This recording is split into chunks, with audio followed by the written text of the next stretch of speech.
Party के level पे जब बीजेपी और जदयू साथ में लड़ेगी तो एक आम मुस्लिम जो है वो क्या समर्थन देगा? बीजेपी और जदयू कुछ नहीं है, या मास्टर मुजाहिद अपना पार्टी है, मास्टर मुजाहिद का एक अपना छाप है, इसमें पार्टी कहीं पर कुछ नहीं है। इसमें कोई एनआरसी नहीं, कोई ट्रिपल तलाक नहीं, सिर्फ हम लोग मास्टर मुजाहिद साहब को जानते हैं। वो किस हाथ को मजबूत करेगा ये नहीं, क्या करेगा, नहीं किस हाथ को मजबूत करेगा नहीं करेगा ये आप भी समझ रहे हैं, हम भी समझ रहे हैं। हम सरकार का हिस्सा होना चाहते हैं और ये हिंदुस्तान की सच्चाई है कि यहाँ पर अभी बिहार में भी किसकी सरकार बनने जा रही है आप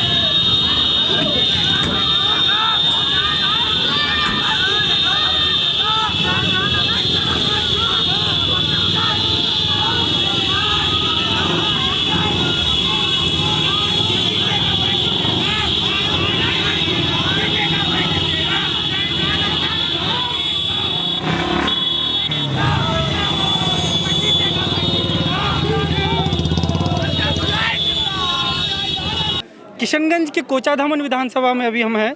यहाँ से जो 6 साल से विधायक हैं, जदयू के विधायक मास्टर मुजाहिद आलम, अभी पटना से पार्टी का सिंबल लेकर आए हैं और यहाँ उनके समर्थकों का हुजूम है। आइए इन लोगों से ही सीधा बात करते हैं। क्या नाम है आपका? निहाल राय फ्रॉम करीबीरपुर। इसी यहीं के हम? जी मैं स्थानीय निवासी हूँ और माननीय विधायक जी के आज नॉमिनेशन करके शीतल नगर से हम लोग आ ही रहे हैं। नॉमिनेशन दाखिला करके सिंबल लेकर के आए हैं और जब नॉमिनेशन होगा तो देखिएगा इससे ज़्यादा जनसलाह देखने को मिलेगा। बहुत लोग आरोप लगा रहे हैं कि माननीय विधायक जी का लोकप्रियता कम हो गया है। देख लीजिए आप, किसी को कोई नहीं बुलाया है, अपने आप आ गए, तो अंदाजा लगाइए जिस दिन अपने से विधायक जी बुलाएंगे तो फिर जगह नहीं मिलेगा पूरे कोचाधामन में। तो इस बार अलाउड ही नहीं ज़्यादा जाना ना? जी इंशाल्लाह हम लोग अपने तरफ से जाएंगे। अलाउड ही नहीं है तो अपने हम लोग अपने तरह से, क्योंकि उनके लिए कुछ भी करने के लिए तैयार है हम लोग, माननीय विधायक जी के लिए। अच्छा, मेरा सवाल ये रहेगा कि जब 2014 में उपचुनाव जब जीते विधायक जी, 2015 में जब जीते तो जदयू बीजेपी से अलग थी, इस बार बीजेपी के साथ है, तो कैसे देख रहे हैं कि बीजेपी और जदयू का जब साथ गठबंधन है, ऐसे में मतलब कैसा लग रहा है माहौल? मुश्किल होगा, आसान होगा? हमको लगता है कि सबसे आसान यही चुनाव होगा। बीजेपी के साथ आने से क्या मुस्लिम वोट देंगे? जी क्यों नहीं देंगे। मास्टर मुजाहिद को हम लोग जाति और धर्म देख करके वोट नहीं देखते, उनकी अखलाक उनकी। लेकिन पार्टी जो गठबंधन है उसका क्या नुकसान होगा, फायदा होगा, क्या दिख रहा है? कैसे नुकसान होगा? नीतीश कुमार 15 साल से सत्ता में है तो 13 साल तो बीजेपी के साथ ही हैं, तो फिर बीजेपी की बिहार की जनता उनको कैसे मुख्यमंत्री बनाता है? वोट देता है तभी तो बनता है। नौशाद कामिल नाम है मेरा। आप किस पंचायत से? नजरपुर पंचायत से हैं। बताइए, कुछ सोच के आए या कुछ पूछना पड़ेगा? नहीं, पूछना आपको क्या पड़ेगा, अगर आप पूछिएगा तो मैं जवाब दूंगा। पहले आप अपने मन की बात बताइए, फिर मन की बात ये बता रहे हैं कि जो आज़ादी से 1947 से अब तक जितना विकास का काम नहीं हुआ था वो पिछले 6 साल के अंदर में उतना विकास हो चुका कोचाधामन विधानसभा के अंदर। कुछ गिनाइए। ये मौलाना असराउल हक कासमी पद देख लीजिए, 150 करोड़ का योजना है। आपका बरबट्टा टू मस्तान चौक पद देखिए जो PWD से बना, चौड़ीकरण देखिए। पहले हम लोग एक ऑटो आती थी और हम लोग बाइक से जाते थे तो हम लोग को उधर जाना पड़ता था, अभी हम कार लेके चलते हैं, उधर से ट्रक आता है तो 60 का स्पीड से कटते हैं हम लोग, कहीं कोई दिक्कत नहीं है। उसके अलावा भी GTSY रोड देख लीजिए, हर पंचायत में 15 से 20 रोड हम लोग का बना है। अच्छा, विधायक जी जब 2014 में उपचुनाव जीते, 2015 में जब जीते तो बीजेपी और जदयू अलग अलग थी। अभी पहले भी मैंने सवाल पूछा था, इस बार साथ में, तो लग रहा है कि 2014 और 15 जैसा मुकाबला आसान होगा या इस बार थोड़ा मुश्किल होगा? देखिए 2015 वाला जो चुनाव था उस टाइम में विधायक जी को नाम से लोग जानते थे, उसका कर्म से नहीं जानते थे।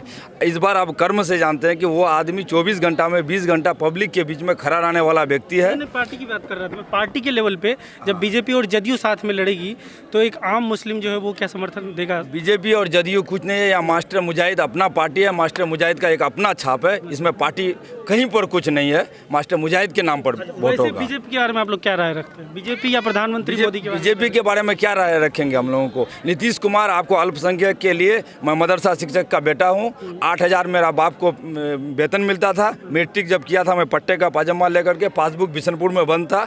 उसके बाद जब मेरा बाप रिटायर किया नीतीश राज में 40,000 वेतन वो पाए, अभी सारे स्टाफ 40,000 पा रहे हैं, तो इसमें और बीजेपी हमको कहाँ से? नीतीश कुमार ही हमारा नेता है। सरकार है ना, सरकार में तो है, सरकार में बीजेपी है, सरकार में तो MIM का भी तो आपका मायावती है जो आपको NRC में समर्थन किया है। 370 में समर्थन किया है, तो उसको 3 तलाक में किया। मायावती को भी देखिए, वो लोग अंदर खाने कुछ है, बाहर खाने कुछ है। वो तो छोटी पार्टियां, बड़ी अगर जैसे आप महागठबंधन और एक तरफ आरजेडी एक तरफ जदयू जो सरकारें बना सकती है, उनकी अगर हम बात नहीं करें तो वो तो राष्ट्रीय पार्टी है मायावती। यहाँ बिहार की कोई बड़ी पार्टी थी ना? अरे बिहार में तो एमआईएम कौन पार्टी है? चलिए एमआईएम कौन पार्टी है? एमआईएम तो हैदराबाद की पार्टी है। वो देखिए जैसे लुंगी उठा के आया है, लुंगी उठा के जाएगा, आपको पता चल जाएगा अभी वो कितनी बड़ी पार्टी है। 3 नंबर की पार्टी है वो। अब देख रहे हैं लोकसभा में आपको चल रहा था उसका, सब जगह बोले 1 नंबर हो रहा था, अब 3 नंबर में जाके अटका है गाड़ी। जो कुछ रिसेंटली हो रहा है अभी हाल पिछले कुछ सालों से, जैसे ट्रिपल तलाक, एनआरसी, तो इन मुद्दों का कुछ असर पड़ेगा क्या? ये मैं पूछना चाहूँगा। एनआरसी का कोई असर नहीं पड़ेगा। एनआरसी तो बिहार में विधानसभा में ध्वनि मत से पारित हो गया है कि एनआरसी लगेगा ही नहीं।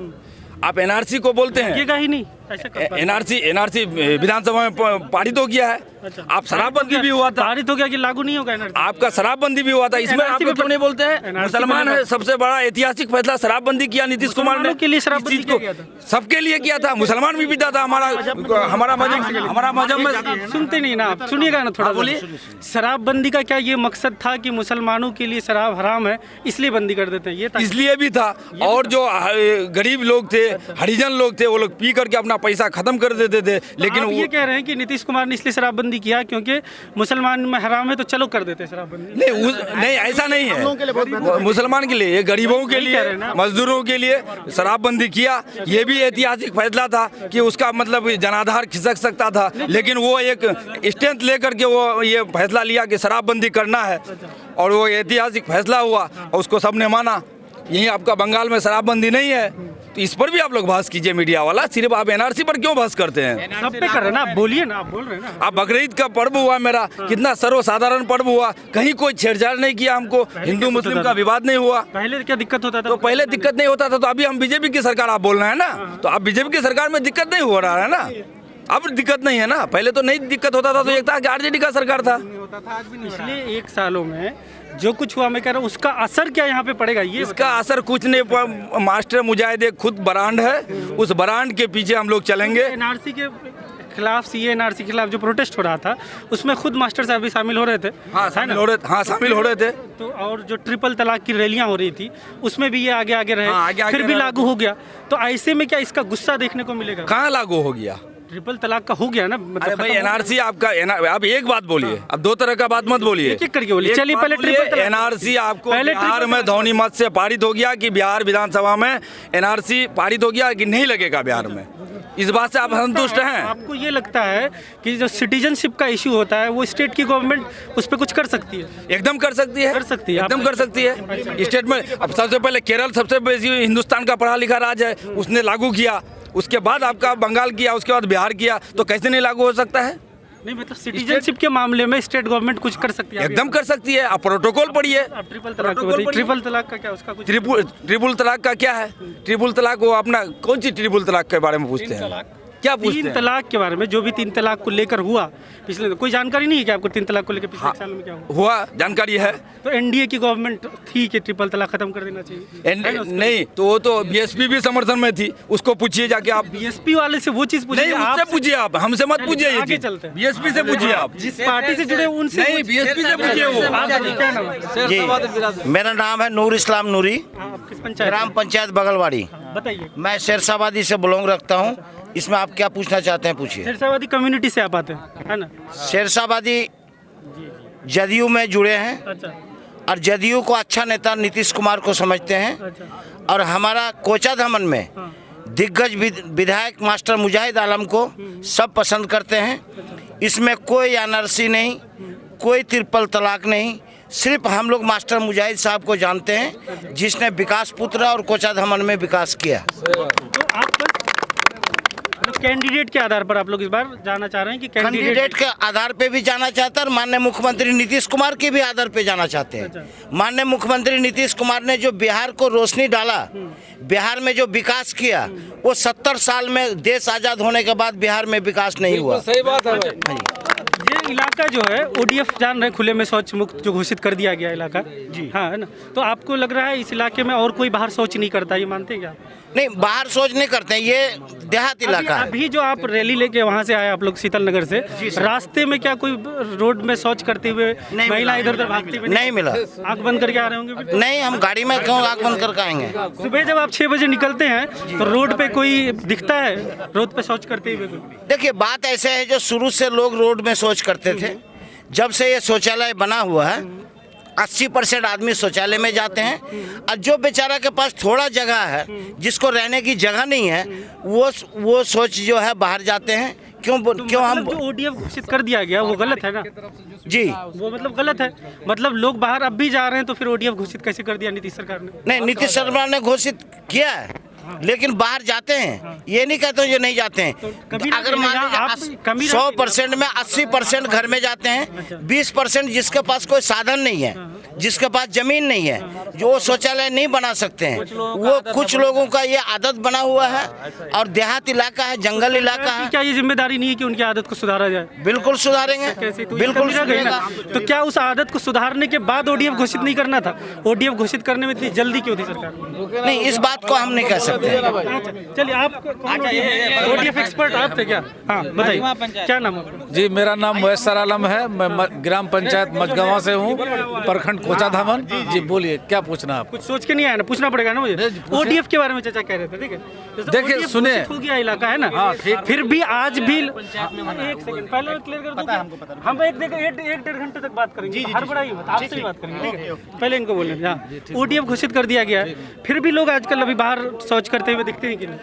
देखिए, कुछ लोगों को ऐसा आदत है, लेकिन आप खुद यहाँ पर तो ये लोगों की गलती है, मतलब वो ये लोगों के, ये सरकार का कुछ नहीं। सरकार जहाँ सरकार तक की जिम्मेदारी नहीं है कि उनको बाहर जाने से सरकार की रोका जाए। जिम्मेदारी है, और सरकार ने जिम्मेदारी ली भी है, और सरकार ने बखूबी अपना क्यों थी नहीं, कि सुनिए, ODF मेरी बात को पहले सुन लीजिए। सरकार ने बखूबी अपना काम भी किया है, और शौचालय बना भी है।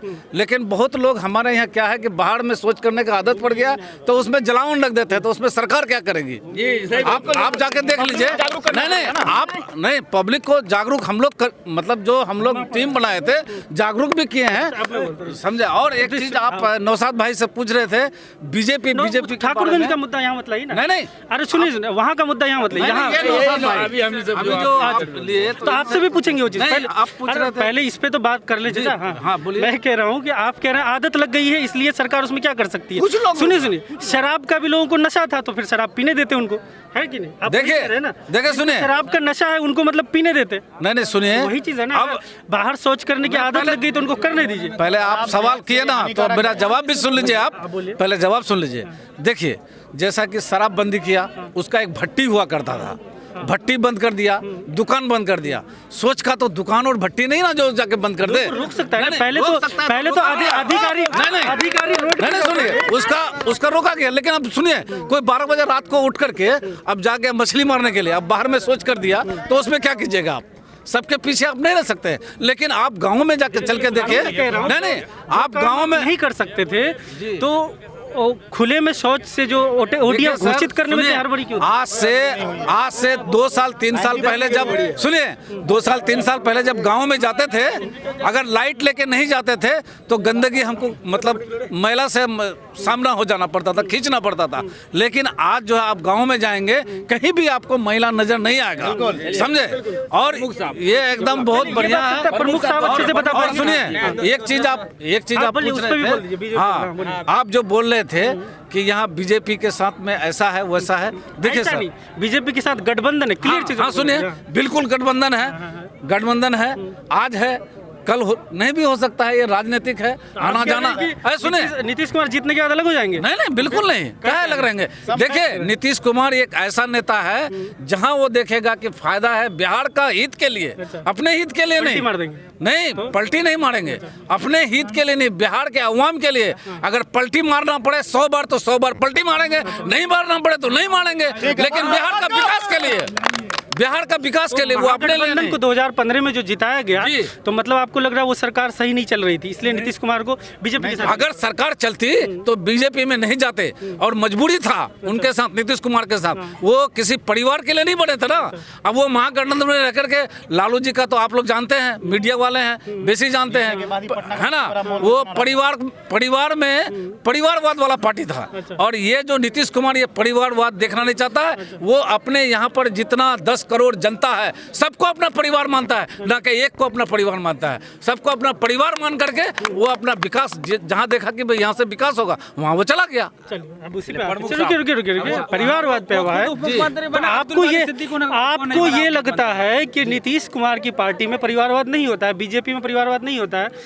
बीजेपी का बात मैं नहीं कर रहा हूँ, नीतीश जी की पार्टी में नहीं होता है, जी ये कह रहे हैं। नहीं, नीतीश का खास करके। अच्छा। क्या उसका बेटा कुछ है, उसका नीतीश भाई कुमार कुछ मत है? देखिए ना, अगर उनकी लीडरशिप, अगर उनका बेटा कुछ नहीं कर पाया, हाँ। तो इसमें जनता कुछ थोड़ी कुछ नहीं कर पाया। आप ये जो बड़ा बेटा जो लालू का तेज प्रताप, राजनीति में अगर कामयाब नहीं नहीं होता है तो जनता इसमें कुछ कर बड़ा बेटा जो लालू प्रसाद का तेज प्रताप है, तो आप उनसे नहीं पूछ सकते कि आप कितना पढ़ा लिखा है। उनका सवाल हम आपके खाते में पूछे, नहीं, आप तेजस्वी को नहीं पूछ सकते आप कितना।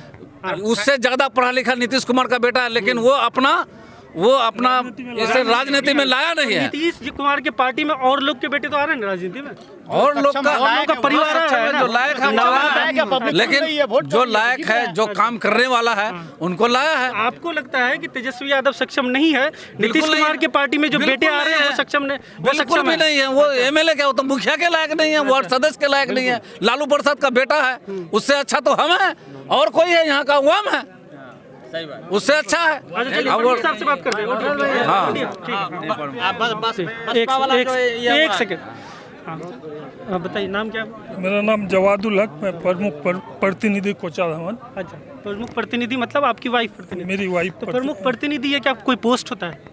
पोस्ट नहीं होता है, प्रमुख है मेरा वाइफ, मैं नहीं, प्रतिनिधित्व बार बार कर सुनने रहा को हूँ। मिलता है पंचायती स्तरीय की जो चीज़ होती है उसमें जैसे मुखिया प्रतिनिधि, सरपंच प्रतिनिधि, प्रमुख प्रतिनिधि। तो प्रतिनिधि क्या कोई सरकार, नीतीश सरकार ने क्या प्रतिनिधि पद कुछ दिया है? नीतीश सरकार को बदनाम काहे कर रहे हैं आप? एक नीतीश जी इसका सरकार है मतलब ना। आप एक कम्युनिटी को टारगेट में ले रहे हैं। नीतीश सरकार कम्युनिटी कहाँ से हुई? नहीं, उससे पहले भी कोई सरकार थे, नहीं, उसमें पंचायती भी राज व्यवस्था जो ये सब आया, ये सब जो सुधार हुआ, जो रिजर्वेशन हुआ महिला को, तो नीतीश जी ने किया है ना। तो आप ये प्रतिनिधि वाला बात बोले, ये क्या कोई ऐसा कानून है जिसमें अगर आपकी वाइफ प्रमुख है तो आपको प्रतिनिधि कहा जाएगा? एकदम कानून है। जैसे विधायक जी जब नहीं रहते हैं क्षेत्र में, तो वो अपना प्रतिनिधित्व करने किसी को देते हैं। एमपी का भी प्रतिनिधित्व होता है। तो आपकी वाइफ प्रमुख है तो वो क्षेत्र में नहीं रहती, एकदम जाती है। तो फिर आप प्रतिनिधि क्यों हैं? हम कहते हैं अभी रात का समय है, यहाँ भीड़ भड़ाका में वो आ नहीं यहाँ सकती। प्रमुख का काम नहीं है ना। इन जनरल अगर कोई प्रतिनिधि अपने आप को कहता है तो ये क्यों कहता है? मैं ये जानना चाहता हूँ, क्या जो प्रमुख बनी है वो क्या काम करने के लायक है, उसको नहीं समझते आप पत्रकार बन गए, आपको पहले सोचना चाहिए कि कोई मुखिया जीत के जाता है तो पब्लिक का प्रतिनिधित्व करता है ना, नहीं करता, उसको आप प्रतिनिधि बोलते हैं ना। अगर वही तो बोलते, क्यों बोलते? जब अब आप सुनिए, अगर कोई महिला जैसे राबड़ी देवी अगर सीएम बनी तो लालू प्रसाद को प्रतिनिधि बोलते हैं क्या, मुख्यमंत्री प्रतिनिधि? नहीं, फिर प्रमुख में ऐसा क्यों होता है कि प्रमुख प्रतिनिधि? खाली प्रमुख में क्यों होता है? हर एक चीज में तो वही चीज मैं समझना चाह रहा हूँ कि ये आया कहाँ से, ये मतलब उसको आप पत्रकार हैं, आपको समझाना अगर चाहिए। महिला लीडरशिप को नीतीश कुमार ने बढ़ाने की कोशिश की तो महिलाएं घर पे ही क्यों रह जाती है, ये चीज मैं समझ। महिलाएं घर में 50% जो आरक्षण दिया गया है, तो 50% आरक्षण के बावजूद सिर्फ उनका नाम कहते हैं इस्तेमाल एक हो रहा है। शिक्षक अगर स्कूल में पढ़ाता है तो उसका कोई टाइम है ना भाई। अब मेरे महिला प्रतिनिधि है, रात को तो वो आ नहीं सकती, उसके जगह में हम आ सकते हैं ना। नहीं तो आपकी एटर्न अपनी भी 2 बजे पहचान है। रात में कहीं पंचायत आपके यहाँ प्रमुख के तौर तो पे महिला उठ के जाएगी। आप प्रमुख के तौर पर तो नहीं आए। दूसरा सवाल कर दीजिए आप। और कोई बात पूछना ODF वाले पे आते हैं। ODF में वो तो हो गया भाई, मीम और इसके आप बारे में फैसला बोलिए कीजिएगा, ना। आप फैसला कीजिएगा। आप ऐसा नहीं कि आप हर बार वही आप बोल लीजिएगा जो बोलना चाह रहे हैं। प्रमुख साहब को पंचायती स्तर की चीजों की ज्यादा जानकारी होगी ना जी। ODF के बारे में कह रहे थे कि ODF घोषित कर दिया गया इलाके को, है ना? अच्छा, क्या किया है कि नहीं आप मानते? हाँ, ODF घोषित कर दिया गया। अभी लोग बाहर शौच करते हैं ना, तब भी लोग बाहर सोच करते हैं, बहुत कम करते हैं। और अभी सरकार की तरफ से 15वीं वित्त में भी जो पैसा दिया गया है, सरकार उसमें इंस्ट्रक्शन दिया है, डायरेक्शन कि सार्वजनिक शौचालय चौक चौराहा जगह जगह जहाँ दिक्कत हो, जैसे हाट बाजार में या चौक में शौचालय नहीं है, आदमी को शौच लग जाएगा तो वो तो ऑटोमेटिक बाहर जाएगा। जहाँ इंतजाम नहीं है उसके लिए हम लोग काम कर रहे हैं। मैं अपने ब्लॉक में भी फिर चौक चौड़ा में बनाने जा रहा हूँ 15वीं वित्त आयोग सर, से। यही मैं जानना चाह रहा था कि ओडीएफ घोषित फिर कर क्यों दिया गया? पहले सार्वजनिक शौचालय बना लेते फिर घोषित करते, लेकिन ये सरकार की गलती रही कि नहीं? नहीं वो सरकार की क्या गलती है उसमें? जो काम हुआ ही नहीं है, आप ओडीएफ कर दिए, ओपन डेफिकेशन मतलब हो ही नहीं रहा, या खुले में शौच इलाके में लोग कर ही नहीं रहे। इसका हम मतलब कहते हैं विकास हमेशा होते रहेगा ना, एक बार विकास करके बंद हो जाता पूरा है। काम हो जाता तब ना घोषित करते। पूरा काम कभी पूरा नहीं आप होगा। बीच आज विधायक जी को अगर सिंबल मिला तो आज विधायक नहीं बन गए ना, पूरा ख्वाहिश प्रोसेस है। कभी पूरी नहीं होती है, समझे? तो फिर इंसान की ओडीएफ ख्वाहिश- घोषित क्यों कर दिया गया? हर चीज का ODF घोषित फिर क्यों कर दिया गया? ओडीएफ घोषित क्यों किया वो आप बताइए, क्यों घोषित किया? आप बताएंगे ना, आप लोग सरकार के लोग हैं, आप बताइए ना, आप पंचायती राज में- मैक्सिमम 90% हो गया, इसीलिए घोषित कर दिया गया। जो बाकी है उसमें काम एकदम चल रहा दावा करती कोई बाहर करता ही नहीं। पॉपुलेशन फिर बढ़ेगा। एक परिवार में एक दिया गया है, उसका बच्चा शादी करके अलग हो साल में जाएगा। इतना पॉपुलेशन जाने बढ़ गया कि लोग बाहर जा रहे हैं। बाहर बहुत मतलब एक साल बहुत के कम बच्चे जा खुद रहा है, पैदल चल बहुत के बाहर कम। तो नहीं चले जा रहे हैं। हम कहते हैं एक परिवार में एक मिलना है, उसका 4 बेटा अलग अलग हो गया, 4 नहीं बन पाया है, इसीलिए काम जारी है और होते रहेगा। अच्छा, हिंदुस्तान में इसी तरह से काम पॉपुलेशन बढ़ते रहेगा, हर चीज का काम होते रहेगा। बाहर सोच करने जा रहे हैं, उनके परिवार में कोई विवाद हुआ होगा, परिवार अलग हो गया होगा, इसलिए बाहर जा रहा है। आप ये कह रहे हैं। एकदम कहीं पर ऐसी मजबूरी जरूर है। मान लिए किसी के पिताजी को मिला, उसका 4 बेटा है, पिताजी अपना करते हैं, एक बेटा उसके साथ है, बाकी बच्चों को नहीं जाने देते हैं, इसीलिए लोग मजबूरन बाहर जाते हैं। ठीक है, आप कुछ कहना चाह रहे हैं? क्या बोलिए? हाँ बोलिए, नाम बताइए। मोहम्मद अंजार आलम, किस पंचायत से? हम बालदा पंचायत से। बता दीजिए, आप बहुत कुछ कहना चाह रहे थे, सब कुछ बोलिए। दूसरा और इसके बारे में बोलिए। बोलिए ना, आप जो कुछ कहना चाह रहे थे बिना सवाल के बोलिए। बोलिए, पूरा प्रमाण पूरा कर लीजिए। अवैसी साहब जो बोल रहे थे बोलिए, क्या कि हम जो है मुसलमान का जो है खिदमत करते हैं, है ना, उसका जो हम हिमायत करते हैं, तो अभी वो किस पार्टी में गया है? पार्टी में चला गया, उनकी तो अपनी पार्टी पार्टी वो बसपा में नहीं गया, गठबंधन में, जो बीजेपी में जो समर्थन करता है, बीएसपी। अच्छा, 370 में वो 3 तलाक में भी समर्थन किया था, बीजेपी को सपोर्ट किया। आपका सीधा गठबंधन बीजेपी से है और वो समर्थन करते थे, कौन ज्यादा आपको बुरा लग रहा है, ये वाला या ये तो पहले से है जदयू। ये नीतीश कुमार, आप बीजेपी को मतलब बुरा मानते हैं? नीतीश आप बीजेपी को मतलब बुरा मानते हैं? नीतीश कुमार गया नहीं है, नीतीश कुमार के साथ है। आपने कहा कि बीएसपी जो है, बीएसपी बीजेपी के साथ है। आप ये करते हैं कि आप ये कहते हैं नहीं, पहले अवैसी साहब बोल रहे थे, सुनिए, अवैसी साहब बोल रहे थे हम जो है मुसलमान का, सिर्फ मेरा खुद अपना पार्टी है, हम खुद अकेले चुनाव लड़ते हैं, सिर्फ मुसलमान का हिमायत करते हैं। अभी जो वो बीजेपी में गया, वो तो बीजेपी का एजेंट कह रहा था, जिसको अभी खुद बीजेपी में गया है, वो बीएसपी को, वो खुद क्यों गया बीजेपी में, पहले उससे पूछिए। आप ये मानते हैं कि बीजेपी बुरा है ना? बीजेपी बुरा नहीं है, वो गठबंधन, ये नीतीश कुमार जो है, ये नीतीश कुमार खुद अपना पार्टी है। नहीं तो बीएसपी का मान बीजेपी से कोई रिलेशन है, आप ये कह रहे हैं ना? नहीं, पहले ये कर रहा था, ये हम खराब नहीं कहते हैं। अच्छा, बीजेपी को खराब आप नहीं कह रहे? नहीं, मतलब नीतीश चला रहा है सरकार, AIMIM कर रहा है, लेकिन AIMIM खुद कह रहा था हम बीजेपी में नहीं जाएंगे। बीजेपी में कहाँ गया? गया है, वो गठबंधन में गया है। किससे? मायावती से, बीएसपी में। बिल्कुल। बीजेपी या बीएसपी? आप कंफ्यूज इतना कर रहे हैं मुझे। अरे भाई, अच्छा, बीएसपी मायावती से, चलिए, जी। मायावती से गया। जी सर, जी। क्या नाम? शहरोज आलम, पंचायत। सोनथा पंचायत। हाँ, आप बताइए, कुछ सोच के आए या पूछना पड़ेगा? क्या आप पूछिएगा तब नहीं बोलेंगे, क्या वही हम बोलेंगे? पूछ रहे हैं, एक ही वही चीज़ हम पूछ रहे हैं कि 2010 में जब विधायक जी जीते, 2014 उपचुनाव में, और 2015 में जब जीते, तो बीजेपी और जदयू अलग अलग थी यहाँ पे। इस बार पहली बार ऐसा चुनाव होगा जो विधायक जी आ रहे हैं और साथ में, तो आपको लग रहा है कि इसका कुछ नुकसान होगा या फ़ायदा होगा, कैसा लग रहा है आपको? देखिए, हर चीज़ का पॉजिटिव और नेगेटिव पॉइंट होता है, तो इसमें फ़ायदा भी है, कहीं नुकसान भी है। लेकिन हम लोग जितने भी लोग यहाँ पे मौजूद हैं, सबका अपना अपना अलग अलग सोच होगा। कोई किसी वजह से जुड़े हैं, कोई पार्टी की वजह से जुड़े हैं, कोई पर्टिकुलर मास्टर मुजाहिद साहब की वजह से जुड़े हुए हैं।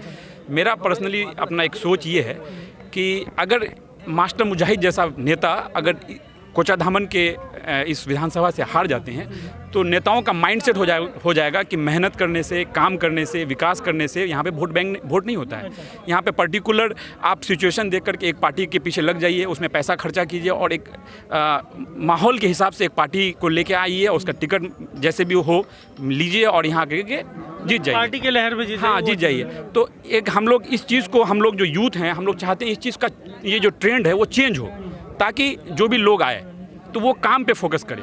और ये मास्टर मुजाहिद साहब ने ये पिछले 6 साल में करके दिखाया है। लोगों के दुख दर्द में, लोगों के सुख दुख में हर जगह मौजूद रहे हैं। जिस काम को भी वो पकड़े हैं, चाहे वो बिजली वाला काम हो या सड़क का काम हो, या जितना उनसे हो सका पूरी मेहनत अपने जनता के पीछे, जितने लोग हैं यहाँ जो कोचाधाम के जितने अवाम हैं, सबके पीछे मेहनत किए और काम किए। इसलिए उनको उम्मीद है कि मुझे अवाम अपने काम के नाम पे वोट देंगे और इस बार भी इंशाल्लाह जिताएंगे। अच्छा, कुछ काम की नहीं, काम की बात करें, कुछ काम आप अभी जल नल को ले लीजिए, हर पंचायत में अप्रोक्सली बहुत जगह पानी पहुंच चुकी है और बहुत जगह भी काम चल रही है। काम में लेट भी हुआ है क्योंकि जाहिर पिछला लॉकडाउन भी था, इस वजह से ठेकेदार काम नहीं कर पाया है। जल नल का काम है, आप स्वास्थ्य निश्चय के तहत जो पंचायत में काम हुआ है उसमें भी आपका नीतीश कुमार जी का देन है। उसके बाद और बहुत सारा रोड का काम हुआ है। DB50 आप जो मौलाना एक्सप्रेसवे बनाया है, 155 करोड़ शायद उनका टेंडर हुआ है और भी काम चल ही रहा है। और बहुत सारा काम है जो आप देख ही रहे होंगे। भेड़ियाडांगी डाइवर्जन वाला जो पुल है, जी जी जी, वो प्रोजेक्ट 1-1.5 साल लगभग डिले हो गया। जी जी, हम उसके बारे में मतलब बता सकते हैं थोड़ा सा, क्योंकि हमें कुछ जानकारी, मैं भी परेशान था कि आखिर इतना लेट क्यों हुआ। अब भी वो अप्रोच सही से जी, अप्रोच नहीं बना है। उसमें एक्चुअली ठेकेदार की गलती है। क्या उसमें वो ये लगा दिया था, क्या एक प्रोसेस होता है जब पुल कहीं बनता है ना, तो जब टेंडर हो जाता है तो एक प्रोसेस के तहत वो काम को डिले करा देता है।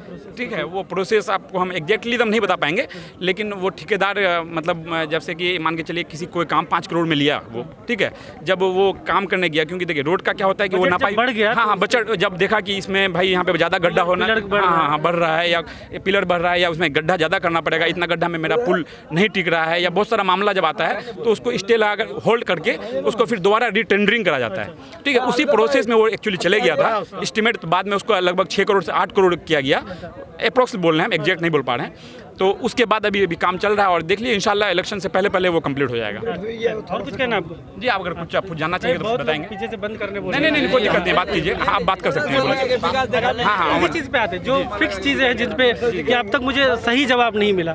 आप क्योंकि चीज़ों को सही से समझा पा रहे हैं, ODF पे ही पहले आते हैं। तो ODF घोषित कर दिया गया है, इलाके को घोषित कर दिया गया है, पूरे बिहार को ही घोषित कर दिया गया है। तो ODF क्या सच में ODF है बिहार? मैं लोग बिल्कुल खुले में सोच नहीं जाते। मैं सोनथा पंचायत से हूँ। मैं सबसे ज़्यादा बेहतर सोनथा पंचायत के बारे में बता पाऊँगा। बताइए, वहीं ठीक है, आप सोनथा पंचायत में आपको कहीं भी जो आप बोल रहे हैं कि रोड के किनारे सोच या कुछ, मुझे नहीं लगता है कि सोनथा में कहीं ऐसा होता है। मैं श्योर हूँ कि सोनथा में ये ऐसा नहीं होता है। ठीक है, मैं सोनथा पास की पंचायतों के नहीं, मैं ये कह रहा हूँ कि मैं ज़्यादा अच्छा से सोनथा पंचायत बता पाऊँगा, क्योंकि मैं सोनथा में रहता हूँ। रात को 9 बजे भी जाना पड़ता है, 8 बजे भी जाना पड़ता है बाहर। सोनथा पंचायत के जो लोग भी सुन रहे हैं, अगर आपको कहीं ऐसा प्रूफ मिलता है कि आप भी हो रहा है तो आप इनसे जरूर संपर्क करें। फिर आप दोनों की बहस। और एक बात जो बोले कि कुछ लोग बाहर जाते हैं, ठीक है, तो आप ये भी पता कीजिएगा कि उनके घरों में शौचालय बना हुआ है। अच्छा। क्योंकि अप्रोक्सली हर घर में शौचालय बना है। ठीक है, लेकिन कुछ लोग जो बाहर जाते हैं तो एक होता है क्या कि आदत जो होता है ना, मेंटेलिटी जो होता है वो बहुत लेट से ठीक होता है। आप एकदम अचानक सडनली चाहिएगा कि हम तुरंत जो सरकार कोई नियम लागू कर दे और सडनली उसको एक्सेप्ट कर ले, ये मुश्किल है। इसको धरातल में लाने के लिए वहाँ के लोकल लोगों को, जो सामाजिक कार्यकर्ता हैं, जो सामाजिक लोग हैं, जो सामाजिक कार्य काम करते हैं, उन लोगों को जुड़ना पड़ेगा, उनकी मेंटेलिटी को समझना पड़ेगा, उसको समझाना पड़ेगा कि भाई आप बाहर ना जाएं, उसकी बीमारी होता है, बहुत सारा परेशानी है, उसको समझाना पड़ेगा। तो ये हर काम आप सरकार पे छोड़ दीजिएगा तो नहीं हो पाएगा। सरकार जी, यही मेरा पॉइंट था कि जब कंप्लीटली ODF हुआ ही नहीं है, लोग खुले में सोच कर ही रहे हैं, तो ODF घोषित क्यों किया गया? मैं ये चीज 3-4 साल बाद भी हो सकता था। ठीक, नहीं, मैं बता रहा हूँ आपको। मैं बता रहा हूँ, सुनिए, आपके अगर 10th बोर्ड का आप एग्जाम दे रहे हैं, 5 पेपर आप 3 ही दिया, 3 में पास तो नहीं हो जाएंगे, कंप्लीट 5 देना पड़ेगा। जब कंप्लीट हर घर के लोग अंदर नहीं कर रहे हैं शौचालय, बाहर ही जा रहे हैं कुछ लोग, तो फिर कुछ लोग जब जा ही ना, तो फिर ODF घोषित किया गया। मैं बोल रहा हूँ, देखिए ODF घोषित किसने किया? सरकार ने किया। सर मेरी बात सुनिए, पहले आप मेरी बड़ी बात सुनिए। ODF घोषित कौन किया? सरकार किया। ठीक है, तो सरकार के अकॉर्डिंग वो अपना जो 100% दे सकता था, उसने 100% दिया, अपने काम को बखूबी निभाया। अब पब्लिक का काम है उसको धरातल पे लाना। ठीक है, मेरा ये कहना है कि आप सरकार किसी रोड को बना दिया, लेकिन उसमें आदमी गुजरेगा या नहीं गुजरेगा वो तो आदमी पे डिपेंड करता है ना। क्योंकि आप पढ़े लिखे हैं तो आपसे ये चीज़ बहस किया जा सकता है।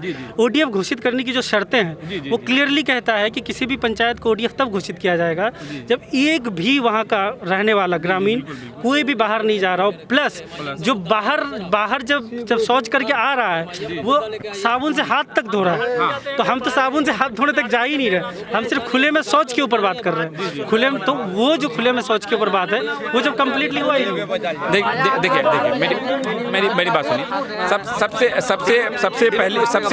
सबसे पहली बात, हमको थोड़ा कन्फ्यूजन हो रहा है, बहुत ज़्यादा शोर हो रहा है यहाँ पे। सबसे पहली बात ये है कि सरकार के अकॉर्डिंग जितना उनको करना था वो कर चुके हैं, ठीक है। इसलिए अपने तरफ से ODF कर दिए। बहुत स्टार्टिंग में नहीं मेरी बात सुनिए। स्टार्टिंग में जब मतलब बाहर कोई भी अगर शौचालय कर रहा था तो बाज़ाब्ता टीचरों को और बहुत सारे जो उनके प्रशासनिक लोग थे उनको रिपोर्ट किया गया था कि कोई भी बाहर आए तो आप फोटो लें या ताली बजाए, थपड़ी बजाए, कह रहा था, ठीक है। वो अधूरा रह गया है। वो जितना वो किए हैं, ऐसा कोई शक नहीं है, क्योंकि आपके यहाँ पे बहुत सारे ऐसे लोग मिल जाएंगे जो उस काम में जुड़े हुए थे। यहाँ पे भी बहुत सारे ऐसे लोग हैं जो जुड़े हुए थे, वो काम किया गया जितना हो सका किए हैं। अगर बचा है तो आगे किया जाएगा धीरे धीरे। चलिए, हाँ बताइए, क्या नाम है आपका? मेरा नाम मोहम्मद बाबर आलम है, मैं सोनता पंचायत से हूँ। कुछ बोलना चाह रहे हैं, पूछना पड़ेगा? पूछिए आप। नहीं, बहुत लोग अपनी तरफ से बोलना चाह रहे हैं। आप पूछिए कुछ भी। मेरे तो वही चीज़ है, मैं जब डेवलपमेंट की बात करते हैं तो हम ODF पे बात करेंगे, और जो भी रोड की बात आप लोग कर ही रहे हैं। प्लस जो एक सवाल मैं वही पूछ रहा हूँ कि इस बार जब बीजेपी के साथ है तो यहाँ के मुस्लिम्स इन जनरल जो पिछले 1 साल से जो ट्रिपल तलाक, CA, NRC, ये सब जितने भी मुद्दे हुए तो उसको लेकर के यहाँ के मुस्लिम में कुछ गुस्सा है या आप लोग साथ हैं, तो क्यों साथ हैं, ये चीज़ में जानना चाहता हूँ। देखिए, सबसे पहले तो यहाँ पे हम लोग जितने लोग भी हैं, मेरे ख्याल से सारे लोग मास्टर मुजाहिद साहब के साथ हैं। और दूसरा, हम मतलब NDA गठबंधन के आप लोग साथ नहीं है? सुन लीजिए ना, पूरी बात तो सुन लीजिए। हम लोग मास्टर मुजाहिद साहब के साथ हैं, और नीतीश कुमार जो 15 साल बिहार में शासन चलाए हैं वो हर कौम के लिए, हर जात के लिए बेहतर काम किए हैं। हम लोग उसमें कोई शक नहीं है, ठीक है। और हम लोग NDA के साथ सरकार चला रहे हैं। NDA के शासनकाल में किसी भी कौम और जाति के लिए कोई दिक्कत, कोई परेशानी नहीं हुई है। बेहतर विकास हुआ है और आगे भी बेहतर काम होगा। ये कह रहे हैं कि ODF आप सेम पंचायत से है ना? जी। आपके यहाँ कोई इनको दिखता नहीं, आप भी इस चीज़ से? मुझे भी नहीं दिखता। कोई भी नहीं। आपको दिखे तो मुझे बताना। अच्छा, ठीक। नहीं, जो सोनता पंचायत के लोग देख रहे हैं जी, वो बताएंगे कि वहाँ पे अगर आपको भी दिखे, आप एक पत्रकार हैं और लोकतंत्र का चौथा स्तंभ होता है पत्रकार। आप भी मुझे तो अपने हिसाब से देखिए, आपकी रैली बाहर घूम रहे हैं, ये आपकी भी जिम्मेदारी है। आपकी रैली के साथ जब मैं शीतल नगर से यहाँ तक पहुँचा तो मुझे तो दिखे रोड पे लोग, रोड पे करते हुए छोटे छोटे बच्चे दिखे। वीडियो बनाना था, कैसे किसी को शौच करते? आप किसी में ब्लेम कैसे कर सकते हैं? वीडियो थोड़ी आपके पास इस बात का प्रूफ नहीं है तो आप किसी को कैसे ब्लेम कर सकते हैं कि लोग खुले में शौच कर रहे हैं? कोई हो ही नहीं रहा। मेरे ख्याल में मैं अपनी पंचायत की जिम्मेवारी ले सकता हूँ, मैं क्योंकि अपने पंचायत को ज्यादा बेहतर जानता हूँ, क्योंकि रात में 2 बजे घर से निकलना होता है, 12 बजे निकलना होता है, सुबह निकलना होता है, मुझे नजर नहीं आता। अब अगर कुछ लोग अगर बाहर जाते भी हैं, तो उनकी बहुत पुरानी आदत लगी है। जैसे कुछ लोगों को होता है कि जब तक बीड़ी, कोई नहीं जाता अभी। मेरी बात, मैं पूरे ये ODF कहाँ हुआ है? ODF कहाँ हुआ है? पूरे बिहार के लिए हुआ, सिर्फ एक पंचायत के लिए तो हुआ नहीं है। मैं पूरे बिहार की बात कर रहा हूँ। कुछ लोगों को आदत होता है कि जब तक वो बीड़ी नहीं पिएंगे या सिगरेट नहीं पिएंगे उनका शौच नहीं होता है। तो इस आदत को छुटवाने के लिए तो टाइम लगेगा ना। तो कुछ लोगों को आदत है कि बाहर जाने का, घर में शौचालय है फिर भी बाहर जा रहे हैं, तो इसमें प्रशासन का एक आदमी के पीछे अपना कर्मचारी को डिप्यूट कर दे, ये संभव है क्या? इस चीज पे बड़ा डिबेट हो गया। आप लोग जो चाह रहे हैं उस पे आते हैं। यहाँ पे नहीं, बाहर लोग सब लोग डिमांड कर रहे हैं, डिमांड कर रहे हैं कि उसी चीज पे इस बार मुकाबला जो है, मुकाबला क्या आमना सामना का दिख रहा है आप लोग को या त्रिकोणीय दिख रहा है? कोई मुकाबला नहीं है, कोई मुकाबला नहीं है, कोई मुकाबला नहीं है। यहाँ की अवाम सिर्फ विकास चाहती है और मास्टर मुजाहिद ने 6 सालों में रात दिन जो अवाम के लिए किया है, इसलिए हम लोग बार बार मास्टर मुजाहिद जैसे आदमी को मौका देंगे। सामने जो पार्टियां चुनाव लड़ रही हैं, आप माने या ना माने मुकाबले में, जो सामने पार्टियां लड़ रही है, AIMIM शायद लड़े यहाँ से, RJD लड़े, RJD या कांग्रेस लड़े, जो भी लड़े, तो उनके उम्मीदवार जो हैं आपको अभी कौन कौन नजर आ रहे हैं, उनके बारे में अगर कुछ आप कहना? देखिए, अभी RJD का उम्मीदवार तो मुझे नहीं पता कि किसको टिकट मिला नहीं मिला, मुझे नहीं पता। MIM का भी मुझे नहीं पता कि किसको टिकट मिला, अभी मिला है क्या किसी को टिकट? अभी ऑफिशियल किसी का मुझे तो नहीं पता कि टिकट किसको मिला है। ठीक है, पिछले 2 दिनों से ये सोशल मीडिया पे और खबरें हो रही कि शायद विधायक जी ही RJD में चले जाएंगे। ये विपक्षियों की साजिश थी। अच्छा, ये विपक्षियों की साजिश थी और मास्टर मुजाहिद ने ये साबित कर दिया कि मैंने काम किया है और मैं जहां था वहीं हूं। मास्टर मुजाहिद को दल बदलू नहीं है। ठीक है, और पूछिए कुछ। हो गया, हो गया। 12 बजे तक यही रह जाएंगे जी। पहले और एक बात, जैसा कि पूरे हिंदुस्तान में देखा जा रहा है कि मीडिया जो है बायस्ड हो चुकी है, इसलिए मैं आपसे विशेष तौर पर कहना चाहूंगा कि मीडिया को हमेशा निष्पक्ष सवाल करना चाहिए, ना कि सिर्फ और सिर्फ एक वर्ग को टारगेट करना चाहिए। क्या लगा कि मैं आपको टारगेट कर रहा हूं? मैं ये आपको नहीं कह रहा हूँ, मैं ये आपको नहीं कह रहा हूँ, मैंने ये कहा, मैंने एक आम नागरिक की हैसियत से मैंने आपको ये एक सलाह दिया कि मीडिया को निष्पक्ष होना चाहिए। आपके चैनल के माध्यम से मैं सारे लोगों को कहना चाह रहा हूँ, मैं आपको नहीं कह रहा ये चीज। आपके आसपास की कॉन्स्टिट्यूएंसी में कोई क्रिमिनल चुनाव लड़ रहा है तो मैं उसका बात आपको आके थोड़ी बोलूंगा कि वो क्रिमिनल चुनाव लड़ रहा है आपकी जदयू पार्टी। आप चीजों को जनरलाइज की बात करेंगे, आप चीजों को जनरलाइज क्यों कर रहे हैं? मैं जनरलाइज नहीं कर रहा। अगर कोई, क्या ये मेरा राइट नहीं है कि मैं अपनी बात को रखूं? फंडामेंटल राइट है ना। आप जो मुझे वो इंस्ट्रक्शन दे रहे हैं ना, आप जो मुझे इंस्ट्रक्शन दे रहे हैं तो मेरे काम कहा दे रहा हूं आपको, मेरे काम के ऊपर आपके माध्यम से मैंने कहा, काम में आपको क्या आपके काम में हमको कोई दिक्कत नहीं लगा। आप बहुत अच्छी पत्रकारिता करते हैं, मेरे तरफ से आपको बहुत बहुत मुबारकबाद, बेस्ट ऑफ लक फ्यूचर के लिए। आपके लिए बेस्ट ऑफ लक। जी सर, मैं मास्टर पर्वत कुमार रॉय। मास्टर है या मास्टर लगा रहे हैं? जी मास्टर हैं। अच्छा, रियल में। किस स्कूल में? जी मेरा कोचिंग है और मैं पोठीमारी हाट से बिलोंग करता हूँ, बड़जान पंचायत, वार्ड नंबर 3 को पढ़ाते हैं कोचिंग? मैं 9th और 10th क्लास को पढ़ाता हूँ। आपने कोचिंग का फ्री में प्रमोशन भी कर लीजिए भाई। जी, कोचिंग के बारे में बताइए तो। NSC पोठीमारी हाट, मैं 2011 से कोचिंग चलाता हूँ। खास तौर पर मैं यहाँ जो आज आया हूँ। नहीं, पहले हम आपके कोचिंग के बारे में बात करेंगे। जी, कितने बच्चे होंगे कोचिंग में? जी मेरे कोचिंग में अभी 200 लगभग 200 बच्चे हैं। अच्छा, 200 बच्चे। किस क्लास की, किस चीज़ की तैयारी? जी 7th क्लास से लेकर के मैं 10th क्लास के बच्चों को। अकेले आप पढ़ाते हैं? जी हमारे साथ और भी एक शिक्षक है। कितने टीचर? 2 लोग मिलकर आप 200 बच्चों को पढ़ाते हैं? जी बिल्कुल, हम लोग बेच बाय बेच बांट दिए हैं। और शिक्षा से हम लोग का जो दिलचस्पी है, बहुत बढ़िया दिलचस्पी, हम लोग चाहते हैं कि अपने क्षेत्र में शिक्षा का प्रचार प्रसार किया जाए, क्योंकि किसी भी देश का जो रीढ़ होता है वो शिक्षा होता है। एजुकेशन के बिना अब देश को डेवलपमेंट की ओर नहीं ले जा सकते हैं, क्योंकि एजुकेशन ही एक ऐसा सिस्टम है जिसके माध्यम से देश को आधार से शीर्ष की ओर ले आ सकते हैं। कितने साल से आप कोचिंग चला रहे हैं? मैं 2011 से कोचिंग चला रहा हूँ। तो लगता है कि इस इलाके में कोचिंग की जरूरत क्यों पड़ रही है? क्या स्कूल सही नहीं है? जी बिल्कुल, कोचिंग में पढ़ाई नहीं होती इसलिए? जी बिल्कुल, स्कूल में भी पढ़ाई होती है। स्कूल में क्या इतनी पढ़ाई नहीं होती कि कोचिंग की जरूरत पड़ रही है? जी स्कूल में भी पढ़ाई होती है, लेकिन हमारे क्लास में जब 100 बच्चे पढ़ते अगर 9th क्लास में, उनमें से अगर 80 बच्चे क्लास में समझ जाते हैं और वहाँ 20 बच्चे उस बात को सरकारी स्कूल में जाके नहीं समझ पाते हैं, तो उस 20 बच्चे को वो 6 घंटे में उस 20 बच्चे को मोटिवेट नहीं हो पाते हैं, तो उस बच्चे का जो गार्जियन है सोचते कि सरकार तो अपना काम किया, और वो एक्स्ट्रा तौर पर अलग ट्यूशन देते हैं। इससे उसका बच्चा, अगर आपकी कोचिंग में भी नहीं समझ पाया तो उसके लिए और एक कोचिंग करनी पड़ेगी बच्चे? जी कोई ज़रूरत नहीं है, क्योंकि देखिए सबसे पहले अगर गार्जियन चाहेंगे, नहीं जी इसका भी जवाब है मेरे पास। अगर गार्जियन चाहेंगे कि मेरा बच्चा सरकारी स्कूल के अलावे 2-3 जगह पढ़े, तो उसकी आज़ादी है, अधिकार है, वो किसी भी जगह अपने बच्चे को पढ़ा सकते हैं, क्योंकि सरकार अपने काम कर रहे हैं। शिक्षा व्यवस्था, आपको मालूम होगा कि आज से 15 साल पहले शिक्षा का क्या हालत था। शिक्षा पर मैं बात करूंगा क्योंकि ऑलरेडी मैं टीचर हूं। आज से 15 साल पहले शिक्षा की क्या व्यवस्था थी, आज ये 15 साल बाद यानी 2005 से क्या व्यवस्था थी बताइए, पूछिए। जी बिल्कुल, मैं व्यवस्था को बताऊंगा। जब से नीतीश कुमार जी हमारे माननीय मुख्यमंत्री 2005 में सरकार बने, सबसे पहले उसने शिक्षा के क्षेत्र में बहुत सारा काम किया। बताइए क्या क्या? सबसे पहले मुझे तो बहुत सारा काम याद आ रहा है। बहुत सारा क्या बताने? जी बिल्कुल बताएंगे सर, इसमें कोई दिक्कत नहीं, धीरे धीरे बताएंगे हम लोग। सबसे पहले मध्याह्न भोजन योजना, साइकिल योजना। जब हमारे सीमांचल की बच्चियां गरीब, मतलब जिसके घर में इनकम की कमी, अगर गरीब लोग हैं, उसका बच्चा जब स्कूल तक नहीं पहुंच पाता था, 8 क्लास तक किसी प्रकार से पढ़ लेता था, और हाई स्कूल की दूरी अगर 2 किलोमीटर होता था या 3 किलोमीटर होता था, पैदल जाने में डरता था। लेकिन माननीय नीतीश कुमार जी ने क्या किया? साइकिल योजना, बालिका साइकिल योजना किया, लागू किया। उसमें भी जब हमारे यहाँ के लोग जब विरोध करने लगे कि बालिकाओं को ही सिर्फ, लड़कों को क्यों नहीं, तो फिर माननीय मुख्यमंत्री अपने कानून में संशोधन किए कि नहीं भाई, ये कानून लड़कों के लिए भी लागू किया जाए। और वो कानून लड़कों के लिए भी 2010 में लागू हुआ था, और मुझे 2010 में साइकिल सोनता हाई स्कूल में मिला था। मैं खुद इस चीज़ का गवाह हूँ। 10th पास जो फर्स्ट डिवीजन से बच्चे करते हैं उनको भी कुछ प्रोत्साहन राशि मिलता है? बिल्कुल मिलता है। देखिए 2009 अभी कितना मिल रहा है? बिल्कुल, देखिए सर, इसमें दो बात है। जैसे अल्पसंख्यक इलाके, जैसे भारत में आपको मालूम होगा कि 17% अल्पसंख्यक है। अब बिहार की बात कीजिए तो उसका डाटा मुझे मालूम नहीं है, लेकिन मैं भारत का जानता हूँ। तो माननीय मुख्यमंत्री जी ने कहे, थोड़ा माइक पीछे कर लीजिए, माननीय मुख्यमंत्री जी माननीय मुख्यमंत्री साहब ने बताया कि आखिरकार अगर अल्पसंख्यक बच्चे इतने गरीब हैं तो अल्पसंख्यक के लिए काम किया जाए एजुकेशन पर।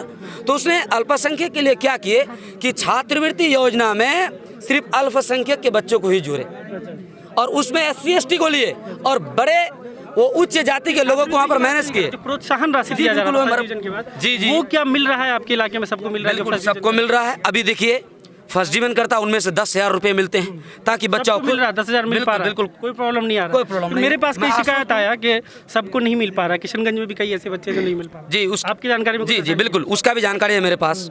किसी कारणवश अगर कोई छात्र या कोई स्कूल के मास्टर अगर उस बच्चे के डॉक्यूमेंट को कार्यालय तक नहीं पहुंचाए हैं तो उस कारण से उस बच्चे का वो राशि नहीं मिल पाती है। लेकिन कुछ बच्चे अगर 10-12 बच्चे छट जाते हैं तो दोबारा फिर उसका वो प्रोसेस में आते हैं और मिलते हैं दोबारा। कुछ स्पेशली कहने के लिए आते, वो कह दीजिए। जी बिल्कुल कहेंगे, लेकिन खास तौर पर ये कोचाधामन ऐतिहासिक विधानसभा है 55, क्योंकि हम लोग विकास के मुद्दे पर इलेक्शन लड़ेंगे। आप लोगों को मालूम है जात पात के नाम पर इलेक्शन लड़ना, और किसी भी देश पर अगर जात पात के नाम पर इलेक्शन होगा तो वहाँ डेवलपमेंट बाधित होगा। आप अमेरिका के बारे में जानते हैं, वहाँ पर जात पात पर इलेक्शन नहीं होता। यहूदियों ने कितना तरक्की किया, क्योंकि एजुकेशन पर फोकस किया, जात पात पर फोकस नहीं किया। नित्यानंद राय जी को जानते हैं?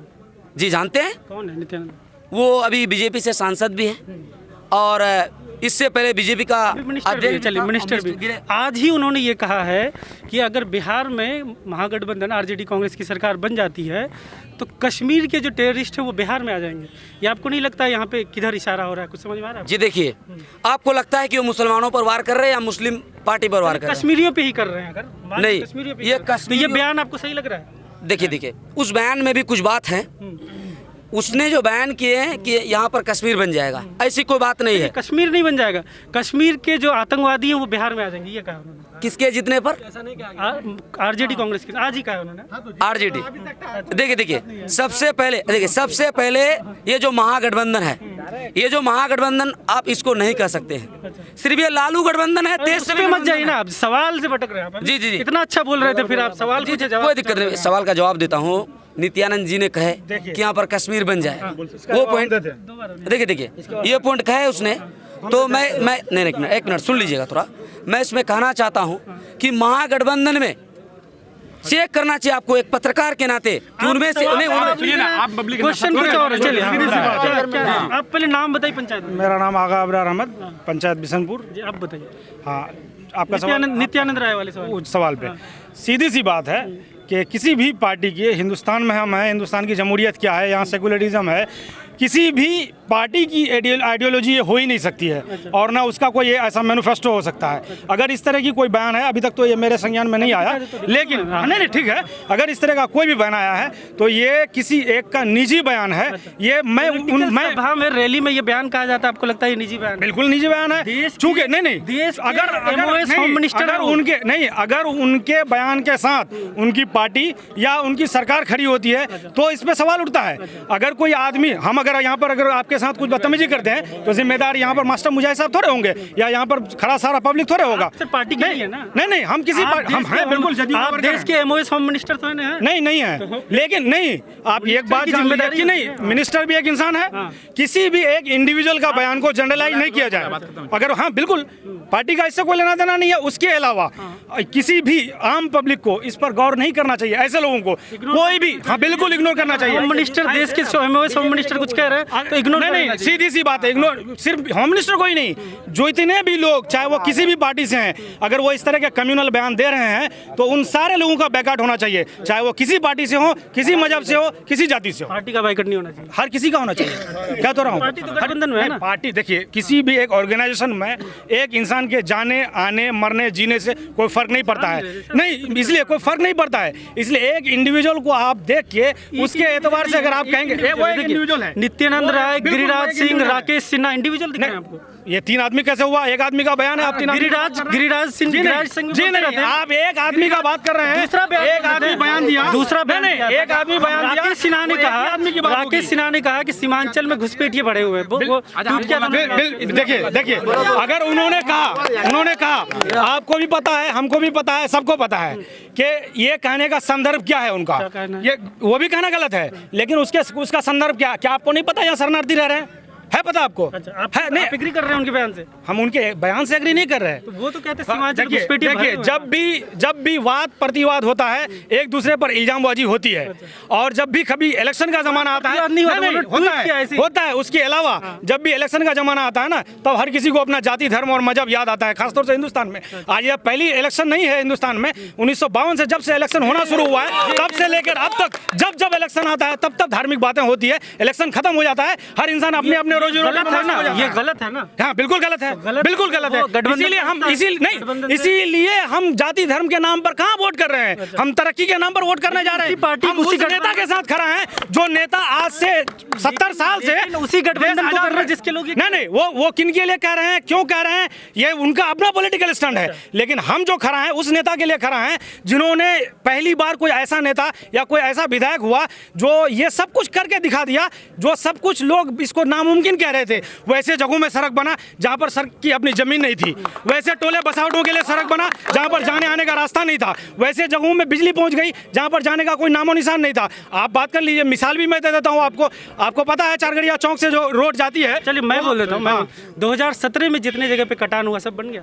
देखिए 2017 के टाइम में जितने जगहों में कटान हुआ, उतने जगहों में जितना भी कटिंग था, छोटा से लेके बड़ा, सारा पहली बात फर्स्ट टाइम में ही मोटरेबल हुआ। 2018 में हुआ, फिर से कुछ चीज़ें पूरी हमवार हो गई, बन भी गया, कुछ बाकी रह गया, फिर से कटा, फिर मोटरेबल हुआ।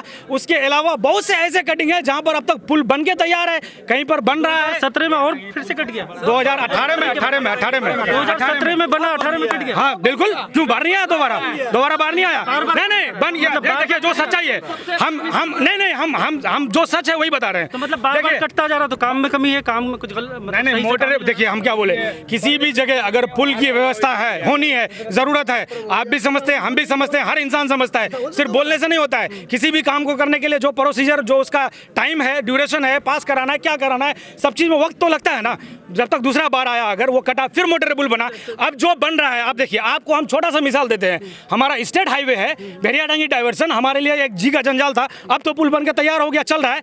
हमारा नेशनल हाईवे है, अररिया में 2 जगह कटा हुआ है, अब तक नहीं बना वो नेशनल हाईवे, क्यों? चलिए तो हमारा विधायक तो अपना काम कर रहा है, और कोई एमपी नहीं कर रहा है, अब कोई विधायक नहीं कर रहा है। आप बहादुरगंज का एरिया देख लीजिए, आप ठाकुरगंज का एरिया देख लीजिए। अररिया वाला वो डाइवर्जन नहीं बन रहा, तो इसके लिए क्या नीतीश सरकार जिम्मेदार नहीं है? नीतीश कुमार से बेसी सेंट्रल गवर्नमेंट जिम्मेदार है, नेशनल हाईवे है। तो सुनिए की तो सरकार नहीं सरकार, हमको आप एनडीए की बात मत कीजिए। हम हिस्सा हैं, हम उसके लेवल, हम लोजपा की तरह बात कर रहे हैं। लेकिन हम यहाँ मैंने आपसे पहले क्या कहा, हम लेकर चल रहे इस कैंडिडेट को जिन्होंने हमारे लिए दिन रात एक करके किस हाथ को मजबूत करेगा? नहीं, वो किस हाथ को मजबूत करेगा ये नहीं, क्या करेगा, नहीं किस हाथ को मजबूत करेगा नहीं करेगा, ये आप भी समझ रहे हैं, हम भी समझ रहे हैं। हम सरकार का हिस्सा होना चाहते हैं, और ये हिंदुस्तान की सच्चाई है कि यहाँ पर अभी बिहार में भी किसकी सरकार बनने जा रही है आपको भी पता। उससे बड़ी बात है, नहीं पता नहीं, उससे हम कह रहे हैं एनडीए की सरकार बन रही है, एनडीए की सरकार बन रही है। उससे बड़ी बात है कि हमारा नेता जो हमारे लिए सब कुछ कर ही रहा है, अब हर दिन वो अगर हमारा अपने परिवार को, अपने रिश्तेदार को छोड़ के अगर जनता के बीच में, तो आज जनता का फर्ज बनता है कि वो भी उनके लिए खड़ा हो। चले बहुत बढ़िया।